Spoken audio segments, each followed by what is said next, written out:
Bagong gawa mo lang. Bakit ganito ginawa mo, tay? Parang si Toto lang titira dyan, gano'n? So dito matutulog ngayon si Toto, tay? Hindi talaga yung papa niya. Ito gusto ko sana maano. Malinis. Pero tay, dapat hindi siya nakakulong para ano?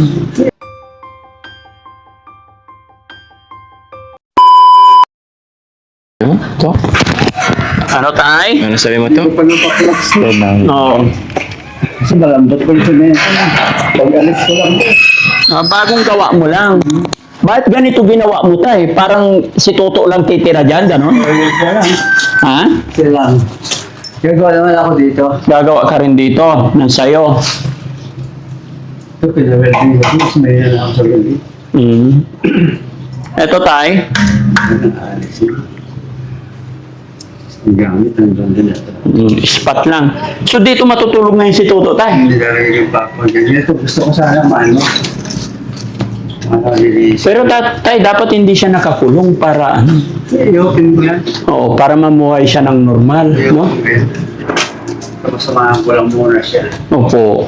Ako lang gagawin naman yung pamudyo na. Ano po yon? CR. Yan, lalagyan ko yan. Diretso na ito septic tank doon. Hindi natin siya kasi Oo, nakakonect na sa septic tank. narangan ko na lang dito yan.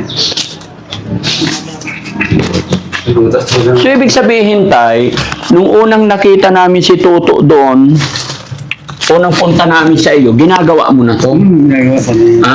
Okay. So plano mo nang ilipat talaga dito? Plano ko na. Hanggang dito na yung asintan ko naman siya. Pero sa ngayon, tay, na magaling na si Toto, dapat iparamdam mo sa kanya na normal, na hindi nakakulong. Ano po? Ganyan naman yung open. Ang gusto ko ito, umatutulong ko to. Open to, pero bakal na rin. Tingin ko, tay, pag nalinis ito, mas maganda pa dito. Parang normal na Kasi ito mahina na to. mahina na. Malabas nila yan. Oo, pero mababa lang naman. Hindi basta-basta tutumba to. Bagay. Yan, tatanggalin ko mga yero niyan. Oo.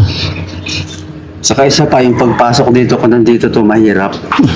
To, halika to. Mahirap. Pasok.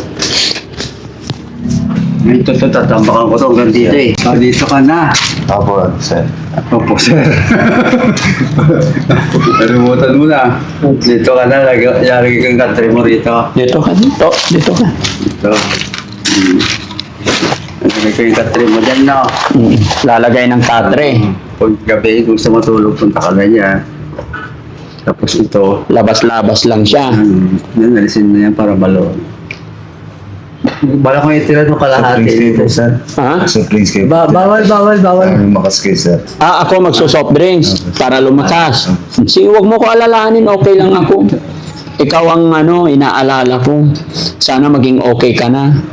Basta ayusin mo yung buhay mo, Saan ang papag niya, tay? Nandun pa? Ililipat mo rito. Lipat ko pa. Alisin ko pa to. Alisin mo yan. Sama na ako mamaya dun sa tropa ko dyan. May kasama kang magdadala dito. Meron. Siya rin yung nag-welding yan. Siya rin ang nag-welding. Gumastos ka rin pala, tay, no? Hindi rin biro-biro pagpapagawa nito, eh. Ito kasi, nung isang taon pa ito, pero kasapan na namin mag-ama, palbasa, wala naman. Oh. Sige tayo, sikapin ko pag-ipon, sabi niya. Sabi ng anak nyo na isa. Ay, noong December, nakaipon siya, rin punta siya rito. Oh. Bumili siya ng materyales. Nakabili ng materyales, kasama ko na. Yun na. Pero ang inaalala ko, tay, kasi normal naman na si Toto, kailangan may papag siya, may higaan siya, no? Talagang ayusin ko ito, pupuntahan ko kaya loob niyo. Higaan, unan, kumot, no? Tapos, Kasi mga kababayan, napakalayo itong lugar nila. Anong oras kami umalis doon sa bahay? Tingnan nyo, alas 5 na po. Ilang oras biyahe? 4 hours? 4 na oras ang biyahe, mga kababayan. Makati, Carmen, hanggang dito, halos 4 hours. Ang layo. ano yung totoo kasi dyan, 7 hours yan. 7 hours talaga. 7 hours, Pangasinan. Makati. Manila to hanggang dito, 7 hours talaga yan. 7 hours talaga. Opo. Pag nagpupangit ako, Pasay, 7 hours talaga. So, paano yan to? Iwan ka na namin dito, ha? Opo, sir. Dito ka na, mag-iingat ka, ha? Opo, sir. Kailan yung check-up niya ulit, tay? June 24. June 24. Babalik siya doon. Okay. Alam mo naman na yung number namin, ha? Opo, nandun naman. Okay. Mag-iiwan ako tayo ng allowance niya. Bilan mo siya ng, sabi mo may papag naman, ha? Opo. Bilan mo po siya ng Pero talaga kasi video ko ba niya, tinamaan ng bangga ng bumagin. Papaulat refer mo na lang. ko na lang para sayang din. Pwede pa yun. Tay, treat mo siya as a normal, huwag mong ikukulong, ha? Opo. Tapos papainumin mo siya ng gamot sa tamang oras, gaya ng sinabi ng doktor, no? Opo. Para, kasi pag tinuloy-tuloy mo, magiging maayos na yan. Okay, tay?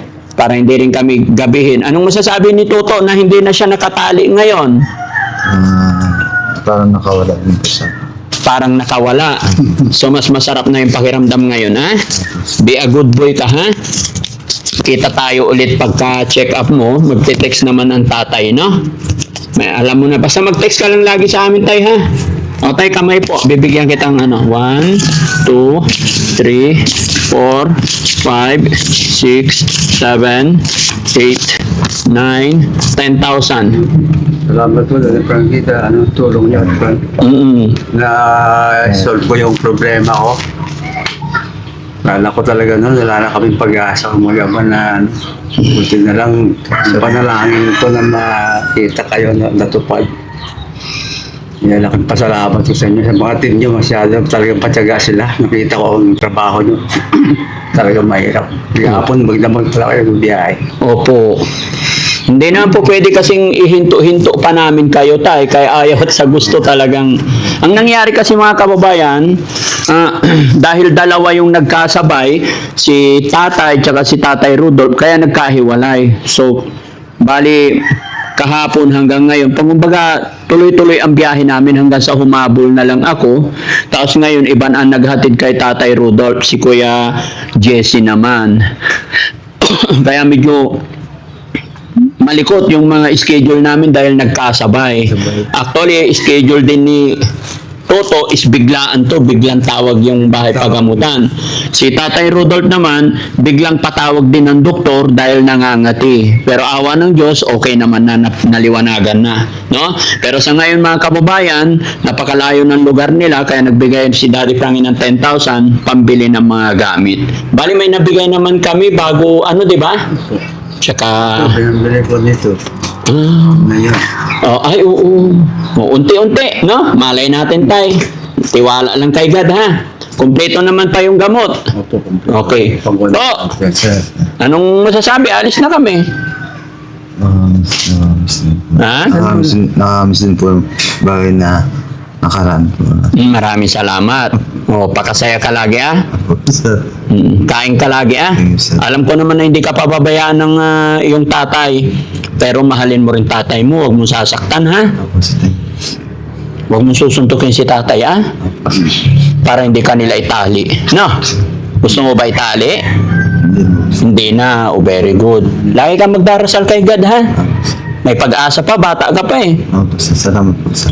Salamat. Sige, tay. Kami po'y pansamantala aalis, ha? Opo, salamat Ingat po. kayong mag-ama. Mag-ingat din po kayo sa biyahe. Opo. Si Kwan, wala pa yatang tulong talaga. Oo. Si Rexibel.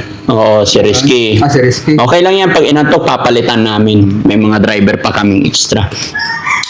So ayun mga kababayan, mga kabarangay, maraming salamat po. Bagamat hindi komportable si Daddy Frankie sa sitwasyon or kalagayan nila, wala pong magagawa kasi nga po hindi na po pwede sa aking bahay ang ating mga beneficiary, no?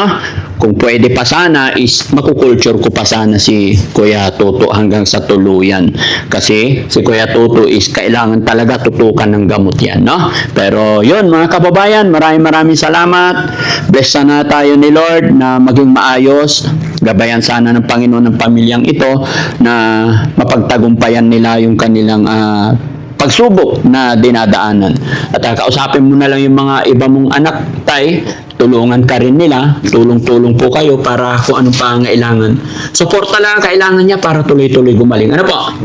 Sige, yung gamot, andyan na. Pandad po. Huwag kakalimutan, huwag mawawala yung mga papel para pagbalik natin, okay lahat, no? Sa lahat po na nakapanood ng video ito, maraming salamat po sa mga kababayan natin OFW, mga kababayan natin na nasa ibang bansa, maraming salamat po and God bless po. Bye-bye!